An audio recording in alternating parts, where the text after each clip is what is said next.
In late 2007, the Iraq War is winding down, President Bush has declared victory, and rebuilding operations are in effect. Sergeant Matthews and his spotter Sergeant Isaac are sent to a pipeline construction in the middle of the Iraqi desert. All the Americans working at the site have been killed, so now it is their mission to find the culprit before they send new builders. The soldiers hide behind a bunch of bushes and stones to watch the location under the melting sun, and 20 hours pass without anything happening.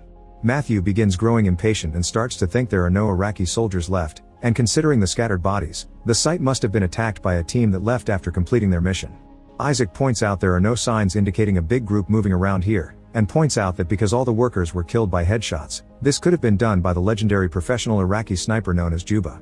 However, Matthews thinks it is impossible for anyone to kill this number of people in less than 30 seconds.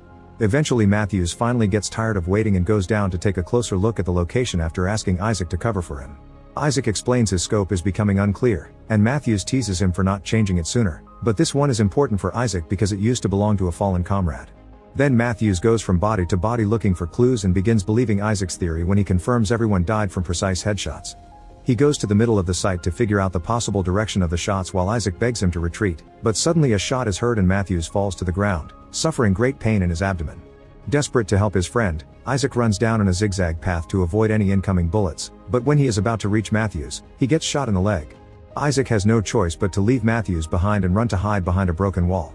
Suffering but still alive, Matthews contacts Isaac and tells them to call the base and ask for backup. First though, Isaac notices his leg wound is quite awful, so he proceeds to tie a belt around it to stop the bleeding.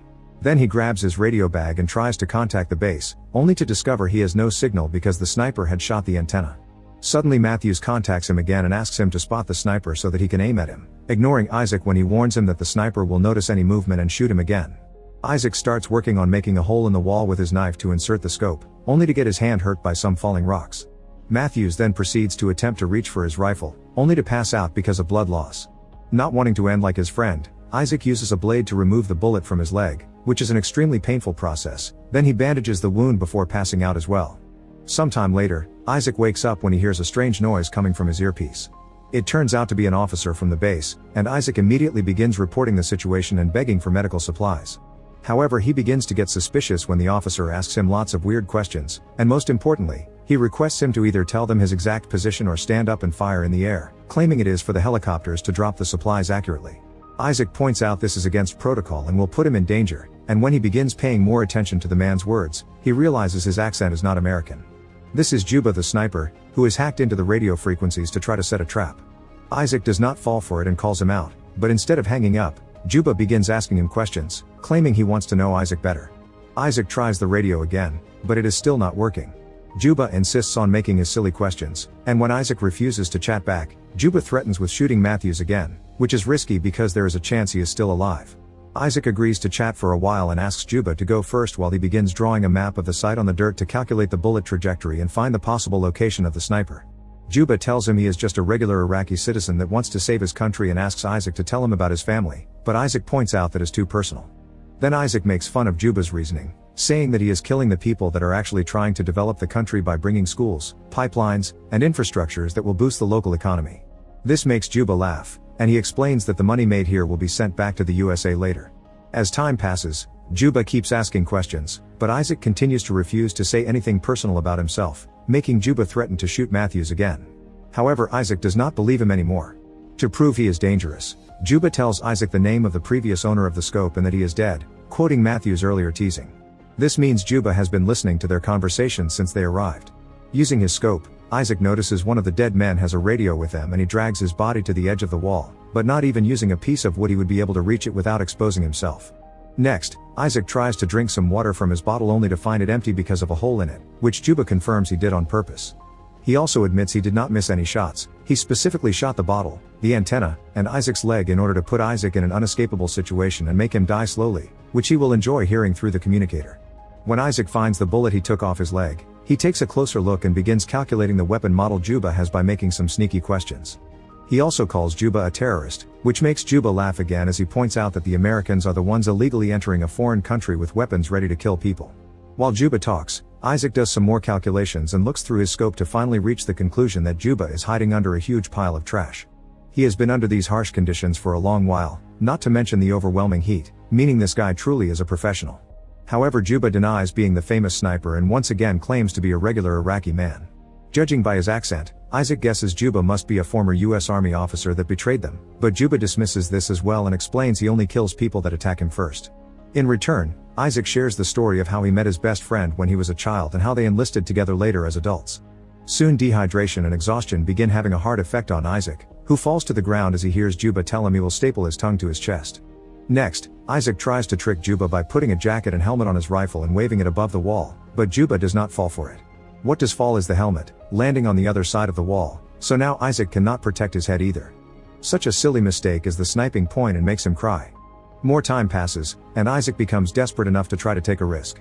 He runs towards a body lying on the ground and steals his bag and radio before running back to the wall as he dodges all the bullets Juba immediately throws at him. In the bag, Isaac finds water and some candy that he immediately devours, but unfortunately this radio isn't working either. Juba also punishes him for this risk by shooting at the wall and heavily damaging his scoper. Suddenly, Isaac hears some disturbance coming from his earpiece and realizes it is Matthews, who is still alive. Isaac yells the location of the sniper at him, and Matthews immediately takes out a piece of metal to use in order to look at the pile of garbage. While Matthews moves extremely slowly to grab his rifle, Isaac keeps the sniper distracted by making small talk, and he learns that Juba used to be a teacher in Baghdad.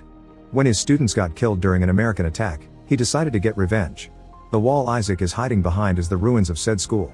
Then Juba asks Isaac while he keeps carrying the damaged scope, but since Isaac refuses to answer, Juba threatens to shoot Matthews again. Desperate to save him, Isaac confesses that he keeps the scope in memory of his old friend, who died because of a mistake Isaac made, and he still feels guilty. In the meantime, Matthews places his rifle and blindly aims at the pile of trash, shooting at all the bullets he has as Isaac shoots as well to pretend the noise comes from him. When Matthews is about to reload his gun, Juba suddenly shoots him back, hitting him right on the shoulder. Isaac asks Matthews to crawl toward him to find safety behind the wall, but unfortunately when Isaac goes close to the edge to help, Juba shoots Matthews in the head. Isaac has to watch him die and finally snaps right into a breakdown, saying he wants to go home. Juba informs Isaac that if he really wants to leave then he will not shoot him, but Isaac is skeptical. Later, Juba asks Isaac why he is still there despite the war being already over. Isaac pauses for a moment before replying he is there because it was actually he who killed his old friend. It turns out he accidentally shot his previous sniper partner while trying to kill an enemy, and Isaac has been lying to everyone, saying his friend had been killed by the bad guys. Suddenly Isaac hears some noise coming out of the radio and rushes to check the signal, being happy to hear conversations going on. However, his happiness is short-lived because while he can hear voices, he cannot send any messages because of the damage the radio took. To Isaac's shock, Juba joins the conversation he is hearing, and the man uses Isaac's name to ask for help. Isaac finally realizes that all this time Juba has been hacking into American communications, pretending to be a soldier needing help to lure backup teams to the area and kill them all easily thanks to the surprise factor. Isaac tries to interrupt the conversation to no avail. Sometime later, Isaac wakes up to the painful feeling of a crow pecking on his leg wound. Seeing as even the birds think he is already dead, Isaac decides to take a risk and retrieves Matthew's rifle using some rope and a stick, then he aims it at the pile of trash. At that moment, helicopters arrive at the area and reveal Isaac's location without knowing this is a trap. Wanting to save the incoming soldiers, Isaac pushes the wall to make it crumble, creating a curtain of dust that makes it hard for Juba to get Isaac's location. Isaac begins shooting at the pile of trash without knowing if he has hit his target or not. In order to find out, Isaac finally stands up from his position, and he is shocked to notice Juba is not using this chance to shoot back. This makes Isaac believe he has effectively killed Juba. Soon the helicopters arrive and quickly carry Isaac away on a stretcher, immediately giving him medical attention. Isaac tries to tell them about Juba, but he cannot be heard because of the noise from the helicopters taking off. Suddenly Juba starts shooting at them, killing the medical soldiers one by one before hitting the pilot as well. The helicopter quickly goes down and crashes on the ground, instantly killing Isaac and allowing Juba to keep his word. Technically, Isaac had not been shot. Then Juba hacks into the USA lines again and pretends to be an American soldier to lure his next team of victims. Make sure to subscribe and turn on notifications so you can watch more videos like this. Thanks for watching.